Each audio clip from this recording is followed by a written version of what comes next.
Olá, seja muito bem-vindo a mais um vídeo da nossa série de estudos sobre a Bíblia. Hoje trataremos do assunto como interpretamos literatura apocalíptica. Antes de começar, é importante dizer que nós não estudaremos os livros em si.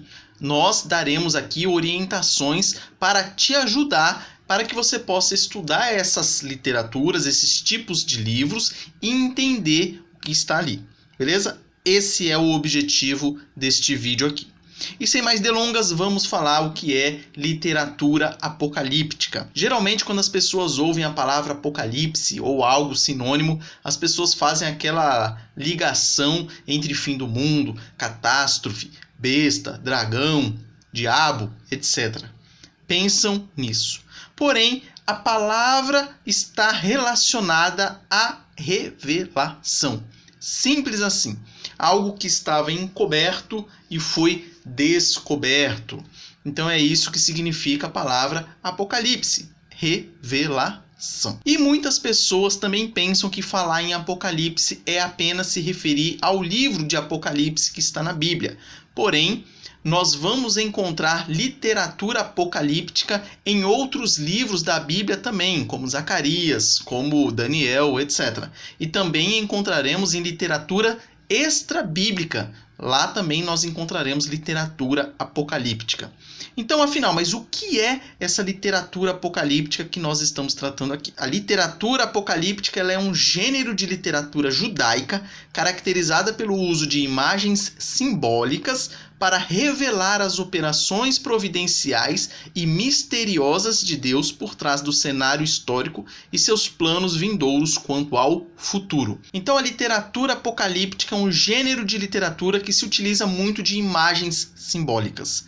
Ela pode ter sido revelada por Deus, como é o caso da literatura encontrada na Bíblia, ou pode ser fruto da imaginação de qualquer pessoa, desde que ela use símbolos para passar determinada mensagem. Em geral, essa literatura apocalíptica ela aparece entre o século II a.C. e o século II depois de Cristo. Mas temos exceções. Por exemplo, o livro de Daniel, que da metade do livro até o final é literatura apocalíptica, e ele foi escrito bem antes disso. Temos que ter em mente uma coisa importante. A maioria das literaturas apocalípticas não bíblicas são pseudônimos. O que significa isso? São livros que foram escritos por alguém e as pessoas deram o nome de algum personagem famoso bíblico para dar autoridade àquele livro. Por exemplo, Apocalipse de Abraão, Apocalipse de Moisés, foram todos livros escritos por alguém que botou lá como se tivessem sido escritos ou por Abraão ou por Moisés. No final desse vídeo nós falaremos um pouco a respeito dessas literaturas não bíblicas, literaturas apocalípticas. Algumas características em comum dentro da literatura apocalíptica são as seguintes. Há uma expectativa da invasão de Deus na era presente para proclamar uma existência qualitativamente diferente na era vindoura. Nada mais é do que aquela expectativa de Deus interferindo na história, interferindo na era presente e pré-anunciando algo que acontecerá na era vindoura. Essa é uma das características em comum. Outra característica em comum é o uso de mediador ou mediadores angelicais para comunicar a mensagem de Deus a um porta-voz escolhido. É como se Deus falasse para um anjo e esse anjo falasse para o autor bíblico ali, o profeta ou alguém que escreveria essa visão. Então nós temos essa vinculação, esse mediador como algo em comum também entre as literaturas apocalípticas. Nós temos a locomoção do receptor humano até as esferas celestiais, seja em alma, seja em corpo. Nós veremos essa característica também muito presente. Daqui a pouco nós leremos aqui alguns textos e vocês vão ver essa característica que é bem presente. Como característica comum, nós temos visões ou sonhos altamente simbólicos que descrevem tanto as invisíveis realidades espirituais do presente como as futuras intervenções divinas. De novo, aquela questão, altamente simbólicos, sejam visões, sejam sonhos. Nós temos que ter em mente que a literatura apocalíptica ela é altamente simbólica. Por que isso tem que ficar bem claro em nossa mente? Para que nós não procuremos dar significado para determinada imagem. Às vezes uma imagem está significando alguma coisa genérica e você vai lá e quer apontar significado para aquilo ali. Isso é muito perigoso. E isso ocorreu desde o início da história da igreja e acontece nos dias de hoje também. Então, tenha em mente que a literatura apocalíptica ela é altamente simbólica. Outra característica comum entre as literaturas apocalípticas são as visões de julgamento divino e final. Fim do mundo, por assim dizer. Há advertências de aflições e provações vindouras a serem enfrentadas pelos fiéis. Isso também é uma característica bem comum, essas advertências de que algo virá, algumas aflições e algumas provações, mas também tem, lógico, aquela parte de ânimo, ou seja, encorajamentos para os fiéis perseverarem à luz das verdadeiras realidades espirituais e das intervenções divinas vindouras. Então você não vai ser pego de surpresa, porque ali já foi revelado que essas coisas, entre aspas, ruins que virão, essas adversidades, essas perseguições, essas aflições, vão vir, mas há uma palavra de encorajamento também. Isso é importante de a gente dizer, porque tem muita gente hoje em dia que tem até medo de ler o Apocalipse. As pessoas veem aquelas imagens, dragões e tal, e a pessoa fica com medo. Tem crente aí de 1000 anos na igreja e nunca leu Apocalipse. Nós temos que ter em mente que quando João escreveu o Apocalipse e mandou para as igrejas da Ásia, ele queria encorajá-las e não deixá-las com medo. Então tenha isso em mente, que hoje também o livro de Apocalipse, ele também nos traz conforto, ele nos encoraja. Então para de ficar com medo de falar em Apocalipse, em ler o livro de Apocalipse, em falar de fim do mundo. Quem devia ter medo disso eram os ímpios. Nós não. Não deveríamos nos assustar com isso. Então, na Bíblia, há elementos isolados que podem ser classificados como apocalípticos. Isso no decorrer da Bíblia inteira. Às vezes nós temos aquela falsa impressão de que literatura apocalíptica é só em Apocalipse, mas não é. Você vai encontrar literatura apocalíptica em Isaías, você vai encontrar em Ezequiel, você vai encontrar em Zacarias, você encontra em Marcos, no Evangelho de Marcos, no Novo Testamento, etc. Só que os únicos livros com muito conteúdo relevante em gênero apocalíptico são dois. É o livro de Daniel e o livro que recebe o nome Apocalipse. É o Apocalipse de João. Em Apocalipse, nós encontramos também literaturas que não são só apocalípticas. No início nós encontraremos cartas e encontraremos também profecias. A mesma coisa acontece em Daniel. Encontramos várias narrativas históricas na primeira metade do livro e da metade para o fim nós encontramos ali as visões apocalípticas. Vamos falar um pouco de Daniel. O Daniel ele foi escrito por volta do 6º século antes de Cristo, ali por volta do ano 500 a 599, que é o 6º século antes de Cristo. A segunda metade do livro descreve grandes mudanças de poder internacional nos séculos vindouros, com ênfase nas mudanças internacionais que ocorreram no século II antes de Cristo. Ali houve praticamente uma revolução, com vários impérios caindo, vários impérios crescendo, houve reis caindo, houve reis subindo, houve impérios sendo destruídos, outros impérios crescendo. Ali houve uma revolução gigante. E Daniel já havia previsto isso quando ele escreveu o livro de Daniel. O livro de Daniel ele também profetiza o clímax da história e a ressurreição dos mortos. Isso você pode encontrar lá em Daniel, capítulo 12, versículos de 1 a 4. Olha que interessante.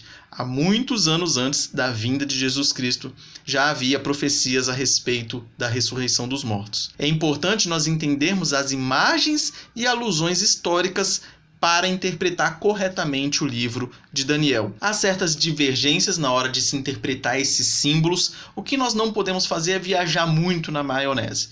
Nós temos que entender que quando Daniel utilizou esses símbolos, ele estava escrevendo para os judeus daquela época e os judeus iriam entender. Ele não ia escrever algo para a gente só entender hoje, depois de 2000 anos. Então é importante a gente pensar como funcionava a cabeça dos judeus daquela época. Como será que eles interpretariam as imagens que Daniel estava escrevendo na sua revelação e dando para eles? Como eles entenderiam a figura, por exemplo, do leão com asas? Como eles entenderiam a figura do leopardo, do urso e assim por diante?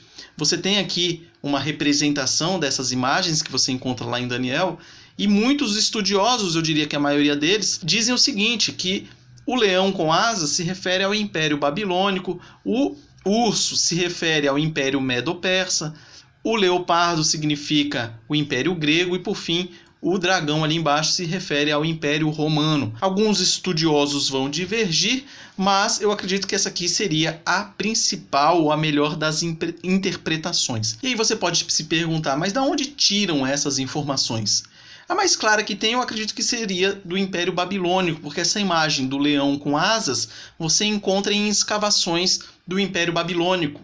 Eles tinham essa imagem muito clara. No local onde ficavam os reis dele, você tinha essa imagem do leão com asas. Então você tem esses símbolos de animais que faziam referência, e aí o povo daquela época facilmente identificaria.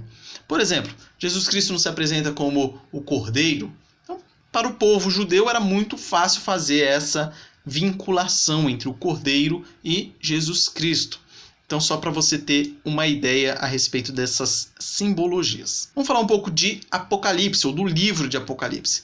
Nós devemos ser cuidadosos para interpretar as imagens simbólicas de acordo com a intenção do autor.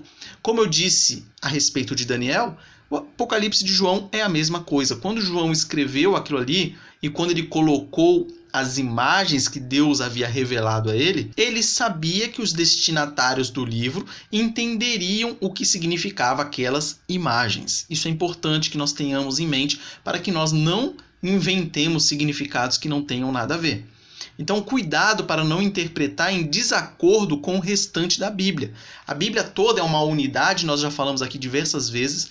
Então, você não pode tirar significado especificamente de uma literatura que é altamente simbólica, que contradiz todo o resto da Bíblia. Então, cuidado com isso. O livro de Apocalipse ele tem algumas abordagens interpretativas que é muito importante nós falarmos delas aqui. São 4. Você vai ter a abordagem preterista, que é aquela abordagem que diz que quase todos os eventos descritos no Apocalipse já aconteceram. A maioria deles no século I ou logo depois. Então essa é a visão preterista. Acha que tudo o que tem em Apocalipse já aconteceu. Essa abordagem ela vai fazer muita associação à destruição do Templo de Jerusalém que ocorreu no ano 70. A segunda abordagem é a historicista, e ela trata o livro de Apocalipse como uma planta de toda a extensão da história da igreja. Então ali, segundo eles, porções do livro descrevem o passado enquanto outras porções do livro olham para o futuro. Eles tratam como sendo tudo se referindo ali à extensão completa aí da história da igreja. Outra abordagem é a idealista. A idealista descreve realidades espirituais que reaparecem no decorrer da história da igreja até a consumação final. Então foca mais nessa questão das realidades espirituais e que elas vão aparecendo constantemente aí desde o início da igreja até o seu fim. Segundo essa abordagem, seria errado procurar governantes e acontecimentos específicos que correspondam às bestas ou às figuras e aos eventos de Apocalipse. É aquilo que eu falei há um tempo atrás. Essa visão ou essa abordagem não vai procurar especificar quem é a besta, aquela besta ali. Pegou mal, né? Mas assim, não vai tentar vincular a besta que saiu do mar, por exemplo, em Apocalipse, com um determinado personagem da história. Aquela besta era o Hitler. A outra besta ali que surge da terra é o Mussolini, é o Karl Marx, enfim, não vai dar nome a personagens. Vai falar que são realidades espirituais que constantemente vão acontecendo no decorrer da história. Muitos eventos no decorrer da história correspondem a esses mesmos símbolos que são tratados ali em Apocalipse. E a última abordagem é a futurista. Vê a maior parte do livro se aplicando aos futuros eventos dos finais dos tempos que ocorrem imediatamente antes do retorno de Cristo. Então a abordagem futurista ela vai olhar para frente, enquanto a abordagem preterista vai olhar para trás. E as outras duas vai fazer ali um meio de campo, uma mais histórica e a outra mais relacionada a realidades espirituais. Alguns autores eles adotam também uma combinação dessas abordagens. O autor do livro que nós estamos utilizando como base aqui para as nossas aulas, ele vê uma combinação das visões ou dessas abordagens, achando que os capítulos 2 e 3 devem ser vistos com as lentes preteristas e a maior parte do livro com a visão idealista. Além disso, algumas porções esperam por um comprimento de uma única vez, devendo ser vistas com as lentes futuristas. Isso você vai encontrar lá no final do livro de Apocalipse. Então você vê que ele faz aqui uma mescla entre as abordagens que nós falamos agora há pouco. Então, algumas orientações proveitosas para nós lermos e entendermos o livro de Apocalipse ou a literatura apocalíptica em geral. Devemos ter em mente que aquilo que está ali, em Apocalipse principalmente, não foi tirado da cabeça de João. Primeiro que Deus revelou, mas também você encontra aquelas simbologias no decorrer da Bíblia também. Muita gente não sabe, muita gente pensa que, por exemplo, os cavaleiros do Apocalipse apareceram ali, é novidade, mas não é. Já estava no Antigo Testamento. Então as passagens apocalípticas do Antigo Testamento, elas proporcionam o mais proveitoso pano de fundo para entendermos Apocalipse. Então leia aí na sua casa, lá Isaías 24 a 27, Ezequiel 38 a 39, Zacarias de 1 a 6, Daniel de 7 a 12, que você vai ver que essas simbologias, elas se repetem em Apocalipse. Então, não despreze os ensinamentos do Antigo Testamento. Devemos ter em mente que dos 405 versículos de Apocalipse, 278 contêm alusões ao Antigo Testamento. Ou seja, quem entendeu o Apocalipse, estude o Antigo Testamento. É o primeiro ponto. E é engraçado como a gente vê hoje em dia muita gente ignorando o Antigo Testamento, pensando que ali se referia à Antiga Aliança, já não importa mais, o que importa é o Novo Testamento. Ora, se você ignora o Antigo Testamento, você não entende o último livro da Bíblia, que é o Apocalipse. Você vê muitas vinculações entre Apocalipse e Gênesis. Quando fala da mulher, quando fala da serpente, quando fala do Éden, você tem uma vinculação tremenda entre Gênesis e Apocalipse. Então, não ignore o Antigo Testamento. Segunda orientação, o Apocalipse ele deve ser lido com a perspectiva da audiência original. É aquilo que nós falamos. Aqueles símbolos faziam sentido para os destinatários. Não ficou obscuro até hoje. Não, eles entendiam aquelas mensagens que chegavam até ele. Nós temos que ter isso em mente. Se ponha no lugar de um judeu lá do primeiro século, um cristão do primeiro século, para tentar entender como eles entendiam, e aí sim você começa a passar a entender melhor essas simbologias e esses símbolos de Apocalipse. As imagens simbólicas não devem ser tomadas literalmente. Isso nós viemos falando aqui no decorrer do vídeo inteiro. Não pegue imagens simbólicas e tente interpretar de forma literal. Vai dar problema, com certeza. Outra orientação importante para nós estudarmos o livro de Apocalipse é que ele não tem a intenção de ser lido cronologicamente. Ali não é algo assim relatando ali o fim dos tempos cronologicamente. Tanto é que o nascimento de Cristo só é apresentado no capítulo 12 do livro de Apocalipse. Ali você encontra várias sequências de visões que repetem linguagem de julgamento quase idêntica. Você vai tendo ali várias sequências que se repetem. A certeza e a verdade do julgamento vindouro de Deus são enfatizadas nessas recapitulações proféticas. Então você tem que ver mais como uma repetição para dar ênfase do que uma mensagem cronologicamente organizada. Isso nos leva a perceber da estrutura quiástica do Apocalipse. Perceba aí, quando você pegar a sua Bíblia, veja como faz sentido você ver o começo do Apocalipse com o final de Apocalipse. Você vai fazendo essa referência entre início e final, início, final, início, final, início, final. No meio você tem o ápice. Então veja essa imagem que eu coloquei. Você tem ali no início o prólogo, lá no final, epílogo. Lá no início você tem as promessas para o vencedor. Lá no penúltimo, o cumprimento das promessas para o vencedor. Depois no item C, lá em cima, o trabalho de Deus para a salvação da humanidade. Embaixo, o trabalho de Deus para a salvação da humanidade completo. D, a ira e a misericórdia de Deus atuando juntas. D' lá embaixo, a ira final de Deus destituída de misericórdia. Depois, E, comissionamento de João para profetizar. E', a igreja proclama o evangelho dos últimos dias. E F, bem no meio, o grande conflito. Você vai perceber que a estrutura quiástica na Bíblia é muito comum. Era comum na literatura judaica eles fazerem isso. Eles deixam a principal parte no meio e vão trazendo do início para o fim até você chegar no máximo ali no meio. Você encontra, quer ver se você quiser um exemplo, em Josué, logo no início, no primeiro capítulo, você encontra ali uma estrutura quiástica também. Ele vai falando e vai fazendo paralelo com o final, até você chegar com a ênfase principal no meio. É bem interessante observar com essa lente aí. Agora, no último ponto, vamos falar um pouco a respeito de literatura apocalíptica não bíblica, porque há sim literatura apocalíptica não bíblica, porém, não confunda. Essa literatura aqui, que não é bíblica, ela não é inspirada. Ou seja, é uma literatura interessante que pode fazer com que você se familiarize com um tipo de gênero literário, ou apocalíptico no caso, que não é comum nos nossos tempos de hoje, porém, não vai querer tirar a doutrina dali, não vai achar que aquilo ali é infalível. Pelo contrário, tem muitos erros. Mas é importante nós dizermos que lá no início da era cristã, tanto judeus como cristãos foram autores de literatura apocalíptica. Então, alguns exemplos de literatura apocalíptica são Livro de Enoque, também chamado de Primeiro Enoque, foi escrito entre 200 a.C.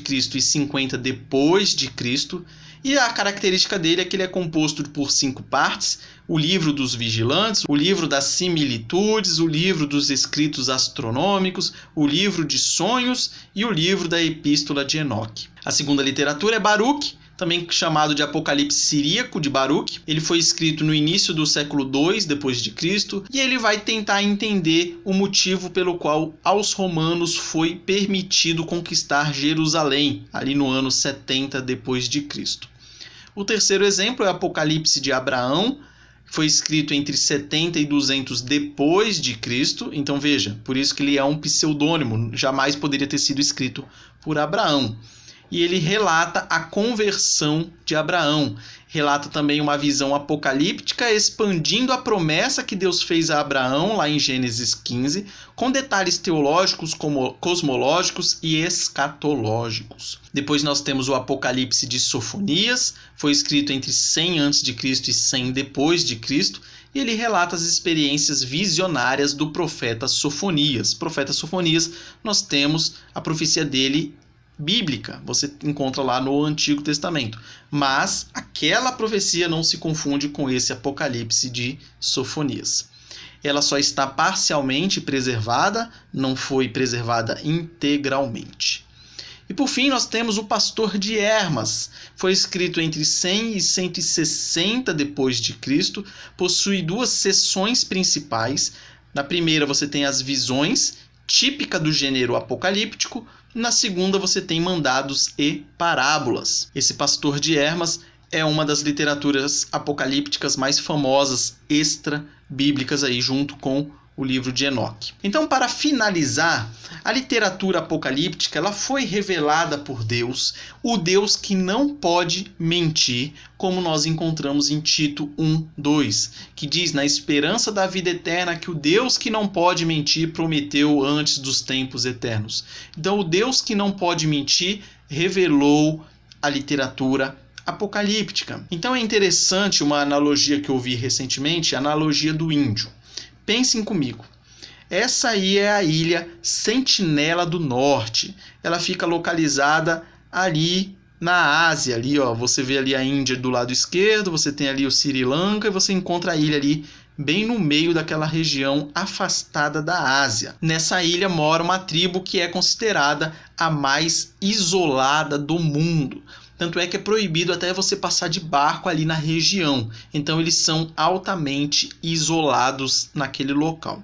Aí você imagina que alguém pegue de alguma maneira uma pessoa, um índio que mora lá, e o leve para uma cidade grande.